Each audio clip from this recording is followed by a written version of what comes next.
Bonjour, aujourd'hui nous allons voir comment déposer des supports de cours sur Edwige en tant que formateur. Dans un premier temps, nous allons analyser la structure que devra respecter votre dossier matière à l'aide d'une vue étudiante afin de vous aider pour la seconde étape de cette vidéo qui en sera donc la création. Prenons l'exemple du dossier de notre matière test accessible à nos étudiants de la classe test.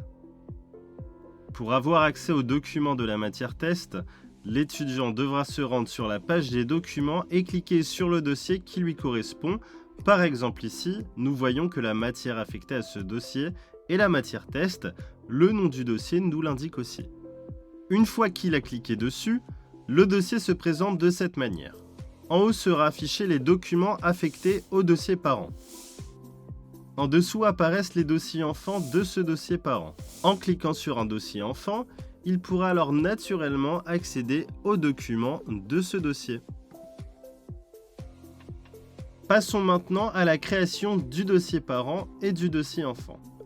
Connectez-vous à la plateforme à l'aide de vos identifiants. Appuyez sur le menu déroulant sur votre gauche, puis cliquez sur Documents. Sélectionnez ensuite votre promo, puis cliquez sur le bouton Open de la ligne qui correspond à la classe visée par votre dépôt de documents. Vous êtes maintenant arrivé sur la page de vos documents. Cliquez sur le bouton Nouveau pour en créer un. Cette page va nous permettre de créer le dossier parent de votre matière. Ici, pour le dossier parent, le nom du dossier sera automatiquement le nom de la matière que vous sélectionnerez à l'aide de l'onglet Matière sur votre droite. Par exemple ici, 5.4 Formation. Rentrez ensuite la description du document à l'aide du champ Description et importez une ou plusieurs pièces jointes au dossier parent à l'aide du bouton Pièces jointes. Vous avez par la suite la possibilité de créer des sous-dossiers, donc des dossiers enfants, en cliquant sur le bouton prévu à cet effet. Cela peut être très utile lorsque votre matière se décompose en plusieurs sous-parties. Mais avant, nous allons cliquer sur le nuage en haut pour enregistrer notre dossier parent. Sans cette étape, nous ne pourrons pas créer deux dossiers enfants de la bonne manière. Maintenant que c'est enregistré, nous allons créer nos dossiers enfants en commençant par appuyer sur le bouton Ajouter. L'interface de création de sous-dossier, dossier enfant, se présente exactement de la même manière que son dossier parent.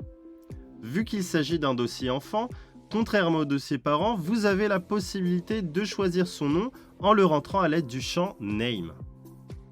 Remplissez le reste de la page avec les informations qui vous intéressent, puis cliquez sur le bouton Enregistrer et fermer.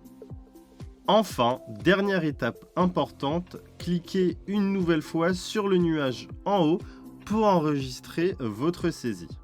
Si à l'avenir, vous souhaitez ajouter ou modifier des éléments d'un dossier, parent ou enfant, il vous suffira de vous rendre de nouveau sur la page Documents, sélectionner le dossier qui vous intéresse et effectuer les modifications comme précisé durant la vidéo, en n'oubliant pas d'appuyer sur le nuage à la fin de chaque modification.